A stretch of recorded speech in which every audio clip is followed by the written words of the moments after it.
What's up? I'm Jordan Kruk, your marketing plug. Did over $4.5 million in revenue, hired over 50 people. And today I'm going to give you 9 golden nuggets about shadow bans and the Instagram algorithm. You will know exactly how to diagnose if you are a shadow ban, how to fix it, or when you should create a new Instagram account, and how to prevent it ever happening in the first place. For instance, did you know that hard work pays off is a banned hashtag on Instagram? It's crazy, right? I mean, there are a plethora of creators out there who promote hard work and might use this caption. And using hashtags where Instagram is often hiding posts can lead to poor account health or even a shadow ban. So I created a list of these banned hashtags for myself and my team so we don't get shadow banned by using the wrong hashtag. I recommend you do the same. You can access my list for free below. It might save your account from a shadow ban. And here are 3 tests to check if you have one already. Test number 1, the account search. Start typing your username with a different account. And if your account does not show up when almost fully typed out, like Imangatsi here, this could be your first sign that there's something wrong. Test number 2, the account status check. You may check this page right now and consider doing it regularly. Test number 3 is the engagement metrics. Now, if you see a sudden drop in your analytics, then that could be a sign. Of course, considering a lot of factors, you post the same things, etc. By the way, I'm still working on an automated Instagram analytics dashboard.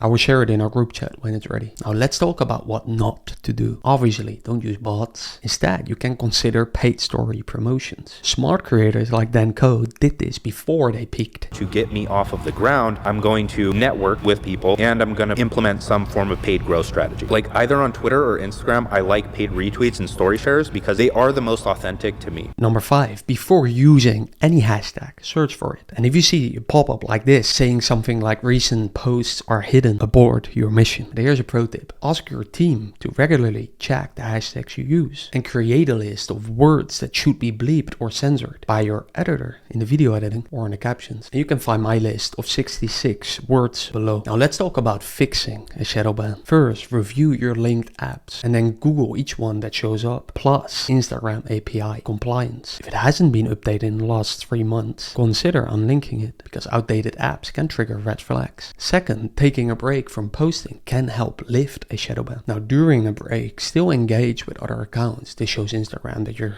a normal active user. And when you start posting again, use this overlay if you don't do already, or send it to your editor to make sure that your captions, face and graphics are not covered by Instagram's UI to prevent your posts not being picked up by the algorithm. That's why captions are so important. Yeah. That's why you got to make sure your captions are visible in the feed, not just in the full screen viewer. One of the classic mistakes is put your captions and you don't even see them until you expand the video. Now, if after all of this you still have the question, should I start a new Instagram account? Then do it. Unless you have already created 5 Instagram accounts on the same phone or IP address. And avoid the following. You have too many devices and too many IP addresses all logged into one account. And to answer the question once and for all, find out if a new account is worth it for yourself. For instance, what you can do is to improve the editing of your best performing reels on your main account and posting those new versions on your secondary account. So you can compare if your new account performs better. Now, is this worth your time? Again, the only way to know is to find out yourself. So that's what I did and followed the steps to make sure that I will reach an US audience, even though I live in Europe. Now, if you want to know the steps to create a US account properly, I plan to share it in my newsletter soon. And a tip, if you decide to create a new account, you may use Instagram's close friends feature to have your most engaged followers or friends follow your new account, who are obviously good for your engagement. And to get the most engagement, focus on their new DM flywheel. Adam Mosseri talks more about it in this video.